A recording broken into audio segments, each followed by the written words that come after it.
Everybody, this is Jeff Veale, the business guru, coming to you from downtown Manila in the Philippines. As you probably know, guys, I've done over 200 episodes, and every time I do an episode, I meet someone even more interesting than the last time. This gentleman, I spent most of the time we should have been talking, I spent talking about life. He's a very interesting gentleman, and he's got an unusual name, which I'm going to muck up, but he'll correct it later. His name is Vangelis 𝐊𝐴𝐺𝐻𝐿, and he'll correct that later for me. And his company name is Mind Your Health Academy. His industry is technology, and he's only done it for a mere 46 years. Imagine what he might know, guys. 46 years, guys, of evolving, right? He's over 46 years experience in a variety of technologies, optimizing companies' performance in multiple industry verticals. He brings a unique and comprehensive skill set as an AI consultant, having hands-on experience with all the components required to support AI technology. And AI didn't come out last November, guys. AI has been around for many, many, many years. The average people just don't realize that, right? It become a buzzword, and including their development, implementation, and integration. Fully understanding the human requirements of AI, working with each department to assist with interdepartmental communication, ensuring seamless alignment to achieve business goals. That's what it's all about, guys. It's about systems and alignment. He also specializes in uncovering deep-rooted causes, hidden strategic challenges related to mindset barriers. We're all guilty of that. Sabotaging tendencies, hindering productivity, and training alone in traditional business tools that cannot remedy. He's also a motivational speaker, a published author with over 5 decades of experience in public speaking to diverse audiences across multiple venues. Now, something's come up, Copilot's come up on my screen. There it is, got rid of that. And delivering impactful workshops, seminars, expos, and conferences on a wide range of topics. This man has traveled the world many, many times. We're talking about, he's got some 5 million flyby points. He can go around the world a few more times again. He's played Grieg concerto in A minor, second part of a symphony in TX at 13, started playing piano with studio musicians at 17, executive in 3 startups, 93, 97, and 2003, and more. Personal motto, what was it? This changes frequently. I serve others by being true to myself. That's what you've got to be, guys. You've got to be true to yourself. And there's even more, guys. There's much, much more about this gentleman. Now, I've got something coming up on my screen for some reason blocking me out, but I'm going to overcome that. And it's my great pleasure to welcome this gentleman to the stage. How are you this morning, my friend? Hello, Jeff. How are you? I'm going awesome. Let's get this show underway after all this chatting we've had. We feel like old friends. Tell us about your journey and what inspired you to pursue your career path. Where did it all begin? Well, it all began in Greece. I was born there, and I was put into an orphanage at 6 months old, and then I was adopted at the age of 2 to a German family in San Antonio, Texas. I got over there, and they changed my name, and I started going to school, and my school teachers told me that my mother should give me piano lessons. So I started taking piano lessons, 10 years of classical music. And by the time I was 17 years old, I was playing with studio musicians and clubs and luxury places and expos and concerts and rodeos and all that stuff. And it was just, that's what I wanted to do in life. Yeah. But I grew up in a very strict, restrictive environment. And it was, Jeff and I talked about this earlier, where I was conditioned to listen to my mom, dad, pastors, teachers, everybody. And instead of being rebellious to them, I was rebellious to me. Yes. So when people say, "Are you faithful?" I wasn't at all. What do you mean? I wasn't faithful to me at all. Yes. I didn't do anything that I wanted to do, which is interesting because I found a lot of people are not living their life. And you don't even realize you're not living your life because you've been so conditioned, indoctrinated that this is your life, that you think it is. It's disguised as your life. So when I was ready to go to university, I told my school counselors, they said, "What do you want to do?" "Oh, I want to do music." Well, that's not a career. Well, but that's what I'm already doing it, right? It's not a career. I love it. Okay, so what's available? Law, engineering, and Oh, accounting. yeah, right. And my church told me, well, that music and all that entertainment stuff, that's satanic. Okay, so nothing, so everything I want to do is wrong. And okay, so I started thinking, okay, when do I get to live my life? Maybe the next life. Okay. Yes. So Later. so Yeah, I got later. into technology Yeah. and started working at IBM in 1979. I did a whole bunch of different jobs. I was administration, then I was engineer for 8 years, and then I was a salesperson for 2 years, and then an instructor for 2 years. And then I left IBM in 93, and I started my own one-person corporation. And IBM hired me back after about 7 or 8 months as a consultant. Right. And Jeff, here's what was really interesting. I would never have thought to leave IBM because you were taught Sure. this is where you're going to end up. Security. Right? Yep. Yep. But one of my coworkers, we were talking about salaries, and he said he made over $80,000 a year, and I said, wait, I'm only making $3,500 a month, and I've been here 14 years. I said, how are you doing this? And he says, oh, you don't stay at a job more than 3 years. He Yeah, already had another job learn lined and move up. on. Yeah, learn and move on. So he planted some seeds in me, Jeff, that, Yeah. oh, maybe I don't. Next week, I get a phone call from a startup. Hey, we're looking for people. Do you know anyone who would like to join a startup Transition. Yep. and develop courses and stuff? I said, me. And Yes. so I was out. 2 weeks later, I was gone. And so I went from 35,000 to 60,000 in Overnight. salary. Yeah. And then 6 months later, IBM calls me and says, can you come back as a consultant and teach the classes you developed? And I said, okay. And then I had no idea what to charge, Jeff, because I was told, ooh, 3,500, that's it. And so I spoke to a bunch of different consultants, and they said, well, you're young and don't have much experience, but you know a lot of stuff. So Yep. $1,000 a day. And I said, $1,000 a day. Yeah. That's because you don't really have the experience. So I told IBM, and IBM said, okay. Yeah. Beautiful. My first check, Jeff, because they paid me for my travel time too. Yeah. So Wow. it was $7,000 for that week. I'm holding this $7,000 check thinking, Correct. I made double in a money week. was money, boys and girls. That's when money was money. And that's when I realized I have allowed people to not only tell me how to live my life, Sure. but to tell me what I'm worth. Yeah. That was huge. It's something I 'Cause know, I thought- guys, that you can't, believe me, unless you're extremely wasteful, you cannot spend 7,000. The great thing about it is it covers all your needs considerably. You can't spend $7,000 a week. The reason I know, I've been there, guys, right? And I used to make 5,000 a week religiously, and I couldn't spend it unless I went out of my way to waste it. I had the best of everything. Tell me, what's been the most challenging aspect of your work, and how have you overcome that? The most what out of my work? Challenging. Oh, challenging. Yeah, most challenging part of your work, and how have you overcome that? Probably Bureaucracy?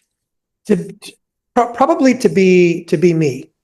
Yes. Because what happened was I grew up in an environment where I would bring home all A's, and my mom would say, we expect that. Right. My piano teacher told my mom, your son's a prodigy. Well, we expect that. Hey, I came in first place. Well, we expect that. So I grew up with this mentality that I always had to do more. It was like that overachievement idea, right? Yes. So I was typing 110 words a minute. So I'm in IBM, and everyone's looking at me. So I realized, slow down, you're making us look bad. Yes.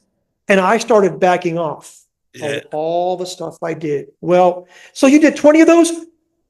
Well, I can do 10 if that makes you feel better. Well, I mean, we do 8. but guys, I'm not going as fast as I can doing 20. Well, okay. And so that was the most challenging thing Yeah, I get it. is to slow. And then the problem, Jeff, I didn't realize how much I slowed down. I Yes. didn't realize how much I was not being me. Yeah, they try to bring And you back to the so, field. Yeah, I get it. I get it all the time. yeah, yeah. Yeah, And so the way that I overcame it was I had to realize I had to speak with somebody that yeah, had been in the position that I was in. yes, Very successful, great, $1 million home, yeah, making a lot of money, but feeling empty. yes. And so I met some people. They said, yeah, I know how you feel. Really? Yeah.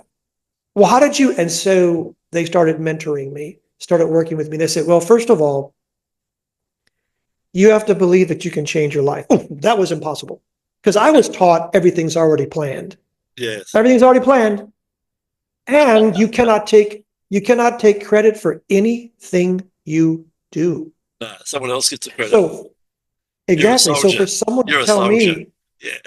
you can change your life, that took me several years to even come to the idea that so I can make my own decisions. Yes, you can. Yeah.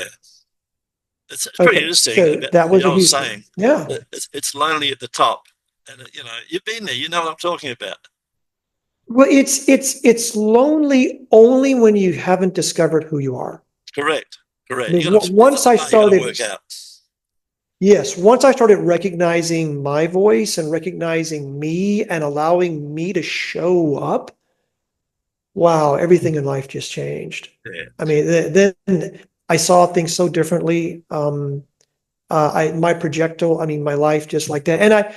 Because I also, Jeff, was taught to always think about others and not yourself. So That's I right. ended up helping people that didn't ask for help. Yeah, and I And say, God helps him who helps himself. You got to help yourself first, guys. It's that simple. yeah, exactly. I wasn't even on the list. So Yeah, what I had to do was I had to say, look, I'm number one now. Well, it's yes, selfish. yeah. That's No, right. it's You're not not. selfish, but they try and tell you you're selfish. That's the point. Exactly. Tell me, Yeah. in your opinion, what are the key qualities and skills that have helped contribute to your success over the years? Well, it's to find somebody that you can speak with that's a safe place because I cannot see my blind spots. Yes, You none of can. us can. The Yeah, eye cannot see the eye. yeah, that's right. Okay. What the conscious observer cannot see the conscious observer. Yeah, All right. I So love that. what I did was I have three mentors that Yeah, I meet on a regular basis. In fact, who you love, I trust, and respect, right? yeah, there was a couple of things that happened that just were game changers for me. Um, I was always taught you have to pray, you have to visualize, you have to have vision boards, you have to think this, you have to be Yeah, positive, you have to have binaural, all this stuff to materialize and manifest.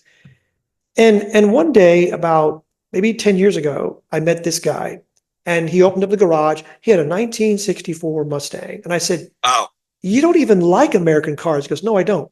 Well, then what are you doing with an American car? He goes, well, the neighbor had wanted to sold this car and couldn't, and he just gave it to me. Okay, wait. Let me make sure I understand this. You didn't pray about it. You didn't visualize it. It wasn't on your vision board, and you weren't even positive about it. And you got it. He goes, yeah, Jeff, my entire foundation of how I live my life just crumbled because I was taught you gotta do these things. yeah, You that's don't have right. to do a thing. That's what Yeah, I learned that day.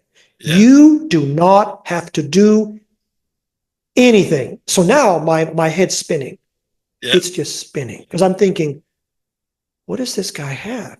So in 2014, I went to this seminar. It's 𝐷𝐚𝐦𝐿. yeah. And I said, what does this guy have that I don't have? It's not what he has. It's what he doesn't have. He doesn't have your beliefs. Yeah. Unbelievable. So I, that's what I worked on. So I met a lady in yeah, the seminar. She and I met every week for the next 7 years. And all fantastic. we did was we just found and discovered all these beliefs Brainstorm. that weren't serving me. Yeah, And we just removed them, cleared them, erased them. Pretty That's awesome. why I am where I am today. Yeah. So, I mean, 7 years every week. And I had to have somebody like that That's right. that was as desperate as me Yeah. and just sharp as anything. And we worked on ourselves for 7 years. Tell me, how do you So stay that was the motivated key. and continue to innovate in your field? What's your secret there? How do you stay motivated and continue to innovate in your field? The more that I see how my decisions, how my inspiration, how my intuition, because I took 2 years of classes on clairvoyance and cognizance and all those Music. clairs and Yeah. intuition, because Harvard Business Review did a study years ago. What separates executives from non-executives? It's not culture, it's not education, it's intuition. When you talk to Richard Branson, how do you make your decisions? I use my gut. Well, what Your statistic? second I read brain. I statistics, tell but people it's your I second use brain. my gut. So I started learning how to use my intuition. I got that muscle going and my clairvoyance and stuff and my instincts. I get it. And what keeps me motivated is when I listen to myself, not others, Yeah. myself, That's right. You know the answer. and then I go with it. Yes. That is what motivates me. Yeah. Because I go, oh my gosh, I started reading a book about 6 months ago.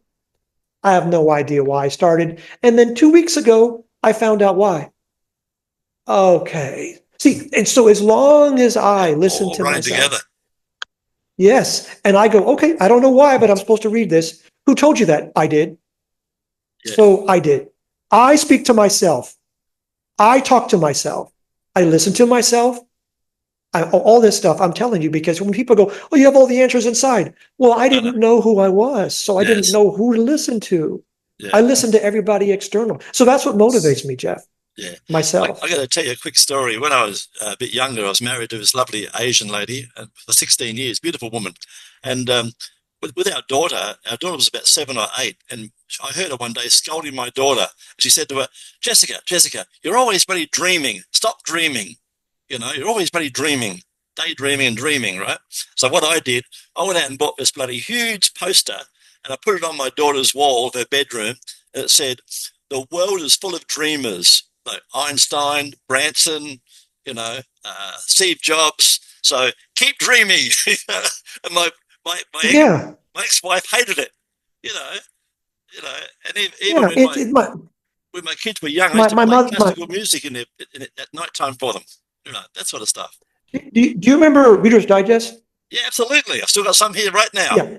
Still buying it. Yeah, my mother would always send me these little clips, right? And there was one little cartoon in Reader's Digest, and it was That's what I love. The first cartoon picture was there was a guy working at the desk, and his coworker had his feet on the table, and he was just looking out the window. And every day he would do that. And finally, this guy went to the boss and said, I work all the time, and this guy, all he ever does is sits there and looks out the window.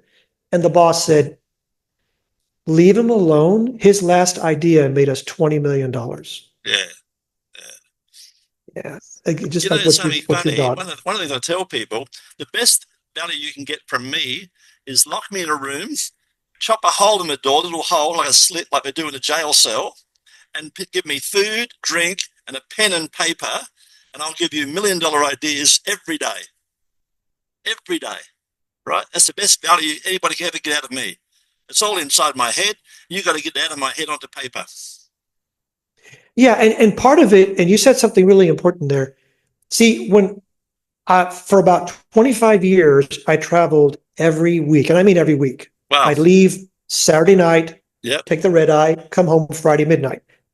25 years. That's how I got the 5 million airline miles. I spent zero on me. Yes. Zero on me. Now, probably 95% of my time is on me. And that's what also keeps me motivated. And that's why I have inspiration, because I'm constantly thinking and hearing myself, because we're so busy on everything except us. I mean, I don't have children. So, and I did that purposely because I knew just wasn't for me in this Yeah, that's life. right. And yeah, and I just, but I had so many other things that I knew I was supposed to accomplish. But, I have everybody else, I feel like I'm I'm You're your working with own man, everybody my friend. else. So You're your own man. Tell us about a recent project or an achievement you're particularly proud of.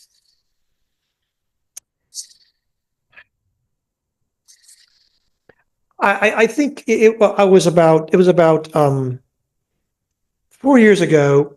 I had a bunch of different executives and people that I worked with that were always saying to me that they felt empty too. And so I would work with a bunch of different people Lovely, yeah. and and they said I should do this as a full-time job. So I thought, okay. So I stopped everything. And about 4 years ago, I decided to learn social media because I never had to look for a Sure. job. I never had to look for a customer. Right. For 46 years, Yep. never had to. So Yes. I didn't have anybody on social media. I didn't know how to use it. Okay. Right. That's So, right. so then I took some classes, and this one program, I spent a lot of money on this one program. They said, you need to do a summit. I didn't know what that was. And I said, okay, Right. you want to have about 21 people as speakers and guests. Wow. And so they told me that you just send out 100 emails a day, and you need to just don't bother reading their books, don't bother doing all this stuff. Just look on Amazon, find people that have books, and just send them hundreds of emails a day. And Jeff, it just didn't sit well. Take action. It just didn't work for me, and I Right. thought, Yeah. it's not me. That's So what I that's what I did call cookie cutter. was Yeah. I decided to do it the way that I thought. Yeah, So you're right. I bought all their books. Yeah. I chose about 32 people. Awesome. I bought all their books, Yeah. and I read a book from each person. Yeah. And I spent about maybe a day, 2 days, and then I spent about 3 or 4 hours on an email. And so I sent out one email. Yeah. The lady sends an email back, and within like an hour, she says, wow, your email was so heartwarming. Compelling. You Yeah. actually read my book, and I believe in what you're doing. She normally charges $10,000. She did it for free. And then she Awesome. said, I have 5 more people that I'd like to recommend. So with one email, Oh, there you go. I got so I sent out about 50 emails and got 32 people. And what I learned, Jeff, was I have to do it my way. That's right. I have to do where what's was this on my event, by path. the way? Where did you put this on? Oh, it was just a summit I did on YouTube. I mean, Right. not on Zoom. I interviewed Online. Did 32 the whole thing people online. Yeah, I interviewed Awesome. 32 people, Wow. and it was amazing because I take notes when I interview people. Yeah. And so, I kind of steer it a little bit, and then Yeah. I said, wait. You said something really important. I don't want the listeners to miss it. And so we would do that, and then I would recap at the end of my interview. And what was amazing was they would tell me, man, this was a good interview. I said, yeah, it's my first time. They said, no way. But because I had my heart in it, and I Correct. really Correct. wanted to get to know them. So that was a huge accomplishment. What I learned was to do things the way I think. Because I had people telling me, you have to trust the process. Why are you resisting? I said, well, Yes. I'm not resisting you. It's that I've resisted myself all my life. And for the first time in my life, I'm not resisting me. Yeah.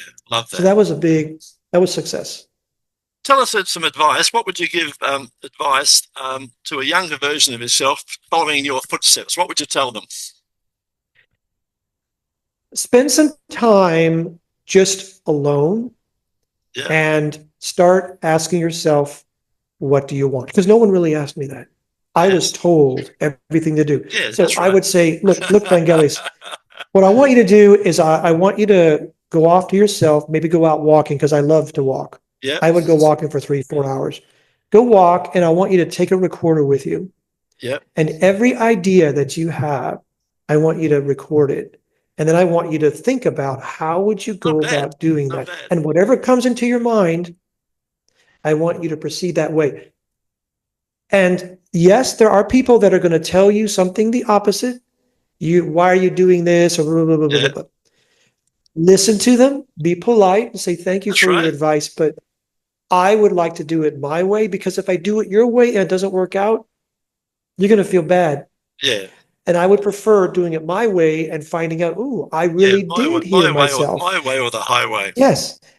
And just that right there, just that, Jeff, would have changed my entire life. Yeah. Just that one I'm thing. going to share one with you. When I was 6, how lucky was I? When I was 6, I had a motivational speaker.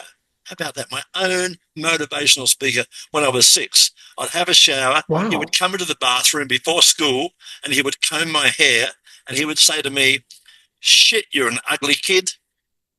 And I went, wow, I feel great.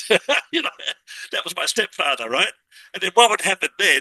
I'd walk out of the door, all dressed up in my school uniform with all this motivation behind me, right? And then I'd go to the nearest telegraph pole and I'd take off my glasses because, right, when I went to school, they called me Four Eyes or Goggle Eyes and something, and they'd all beat me up. I was a skinny kid, right? So I didn't want to get beat up. I wanted to be liked. So I took my glasses off and hid them near the telegraph pole in the grass and picked them up on my way home. Because I was a tall kid, they put me at the back of the class. I couldn't see the blackboard. So year after year, I failed. They put me up anyway, but I kept failing. I was the dumb kid of the school. The funny thing was, I was the smartest one, right? But no one realized it. No one picked it up. In all those years, no one picked it up. I'm squinting, trying to look at the board. Didn't have a bloody clue. You know, and I managed to bumble my way. And that's the very reason I left school at 14. To go out, you know, and do things on my terms. So that in itself is a bit of a story, isn't it? Yes. But that motivational speaker, and he also told me, you'll be a nobody. You'll always be a labourer. And my stepfather was a labourer. So listen to this. From 14 to 28, I had over 200 jobs. Mainly digging holes in the road, working on bloody oil rigs, picking strawberries, all crap stuff, right? 200 jobs until one day I decided to stop working for idiots and I'm going to work for a lunatic. I'm going to work for myself. And from that day forward, I never looked back. Wow. I had 200 lessons of how not to do shit. Yeah, absolutely. You know, so that was a bit of my story. So just to throw that in for you. Looking ahead, what are your goals and aspirations for the future? You've got a long way to go. So what's your goals and aspirations? Well, because because I now have a totally different perspective on life and I see things much differently. I just allow myself to be guided, which is amazing. Me too. Because, I'm like that. I'm a free spirit. I mean, I act on it. Yeah, because it's like they would say, "Well, what are your 5-year goals?" And I said, "I don't even know what I'm going to do tomorrow." Yeah, that's right. Well, how do you do it? I said, because you can't plan synchronicity. Yeah. You don't plan synchronicity. That's why they call it synchronicity. Yeah. So I just listen and I say, oh, I'm supposed to be here. When I know I'm supposed to leave, I leave. When I know I'm supposed to go, I go. Yeah. And it's see, when you live like that, go with the flow. It's so much freer and you don't have stress. And I'm around some people that are very stressed. Yeah. And I just like, look, let's make life simple. Let's do this and this and this. And then, well, you're getting stressed again. Let's do this and this and this. And so I have my own house. I live in my own house, and my partner, she has a house. And so I'm here because I like you're in the you said the Philippines, right? Yeah, correct. Okay. So I have people in India, Nigeria, Bali, Dubai. Yeah. And so sometimes I'm meeting at 2:00 in the morning. And so I said, I don't want to have to be soft. I want to be loud when I talk. So I say it's much better if we're in different houses. And so she has one of her sons that lives just 2 minutes down from here that has her grandkids. And then she has the rest of her family where she lives. And I said, this works great because we see each other on the weekends. And this is my office building, basically. I've got the same system. I see my girl. I'm trying to think about it. I see my girl Wednesdays, right? Friday, Saturday, Sunday. That's it. And the other time I'm free. Yeah. And she's such a cool girl, though. Yeah. And we like today we did a Zoom and we read books together. And she does a lot of healing modalities. Yeah. She's into stuff that's just, man, it's amazing. And so we do a lot of studying and reading, and she shares with me, some of her healing modalities and the people that she works with. Yeah. So we do that. We contact each other every day, But like I said, I sleep when I'm tired, I eat when I'm hungry, and I work when I'm inspired. And when you can do that, life is just life. It's beautiful. I get it. I work 16 hours a day, my friend, and I start at 6 in the morning till about 11 at night. However, I eat breakfast when I want to, I play golf when I want to, and I watch Netflix when I want to, because I block out certain times and periods in the day. They're Jeff times, right? Yeah. So effectively, I mean, I'm working 6 hours a day. Yeah, it's like I did a lot of inner child work because when I was 9 years old, my dog died, got run over by a car. Yeah, and that's pretty tragic when you're a kid. And I was crying, and my mom said, "Stop crying." Oh, I can't express my sadness. No, okay. So I shut off all my feelings. Wow. So I have a lot of times in my life. See, when I was in my mother's womb, my Greek mother, my dad wanted me aborted. Now you have to realize I didn't have a vocabulary, but I could feel the stress. Yes. So my first experience of life, it was stress. I didn't know it was stress. Yeah. That's all I knew about life. And then when I was born, into stress. Oh, hey, this is life. Orphanage, into stress. And then being adopted. So, hey, this is life. I didn't know any other way of life until finally, when I realized, wait a second, this is different than stress. So it took a while. And so then now, God, I mean, I don't really have time. It's not like, oh, it's 10 o'clock. I don't do that. I mean, like I said, I mean, sometimes it's 2 o'clock in the morning and I'm thinking, God, I got all these ideas. And then sometimes I write music at 3 o'clock in the night because I get inspired. Yeah. You know, I can't do that when I'm with somebody. That's right. Tell me, I'm going to wrap it up now. How can our listeners and people watching this podcast, how can they reach out and find out more about you? What's the best way? I'll give you a couple of things. My email is it's MYH for Mind Your Health, MYHacademy@gmail.com. Easy. Yeah. My phone number for WhatsApp is a +1 760 809 8150 760 809 8150. And my website is www.mindyourhealthacademy.com. And you can see all the stuff on there. It's all my information. We'll be putting you across all the social media channels. That's what this is all about. We're going to put you across all the social media channels and make you the star that you deserve to be.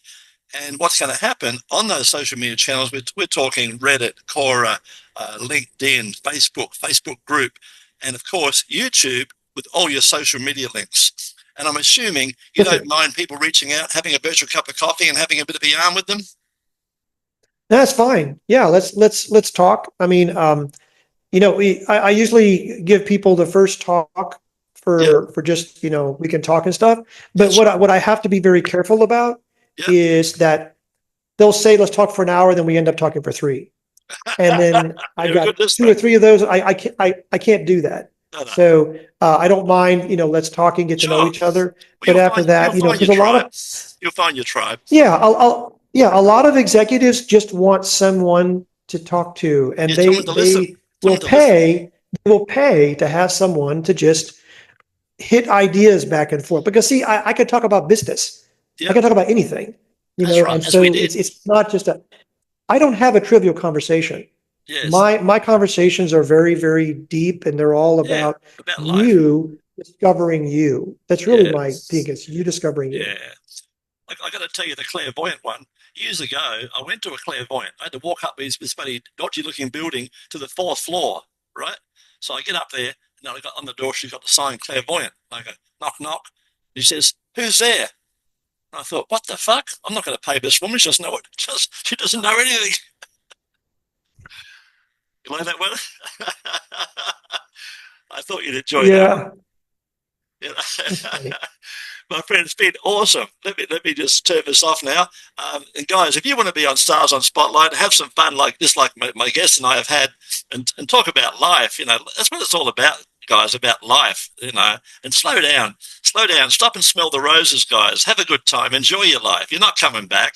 If it's meant to be, you're not being selfish. If it's meant to be, it's up to me. That should be your mantra. And once again, thanks for being on the show today. It's been awesome. Thank you.